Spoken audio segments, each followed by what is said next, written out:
What would you do if someone on your flight stood up and said, "This plane will crash today"?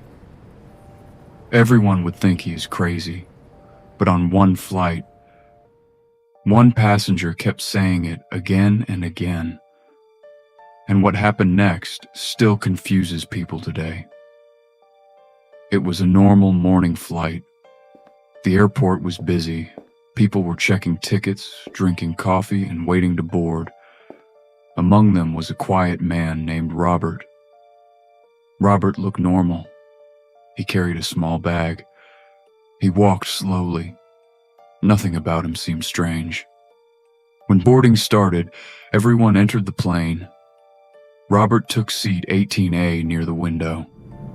The flight was going to be 3 hours long. Passengers were relaxing, some were reading, some were listening to music.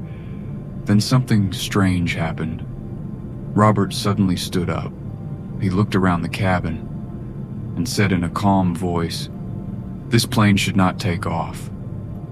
People looked at him with confusion. A woman laughed. A man said, "Sit down, you're scaring people." But Robert did not sit. He said again, "This plane will crash today." Now the cabin became quiet. A flight attendant quickly walked toward him. She politely asked him to sit down. Robert finally sat, but he looked nervous. Very nervous.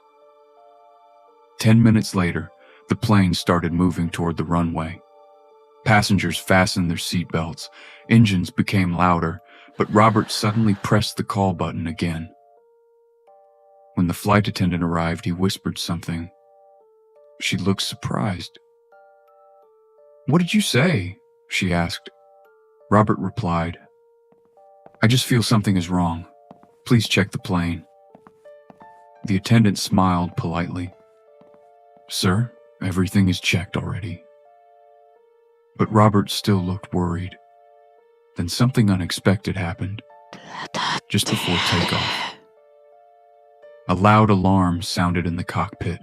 The pilots immediately stopped the plane. Passengers looked confused. Technicians rushed toward the aircraft. After 20 minutes, an announcement came. "Ladies and gentlemen, we are experiencing a technical problem." The flight was delayed. Engineers checked the aircraft carefully, and then they found it. A serious mechanical problem in the engine. If the plane had taken off, the engine could have failed in the air. The flight was canceled immediately. Passengers were shocked. Many people slowly turned their heads towards seat 18A. But Robert was not there anymore. His seat was empty. The crew searched the airport records, but something strange appeared. There was no passenger named Robert on the list. No ticket. No ID. No record that he ever boarded the plane. But dozens of passengers remember him. The quiet man who kept saying only one thing. "This plane will crash today." And sometimes people still wonder, who was Robert? And how did he know?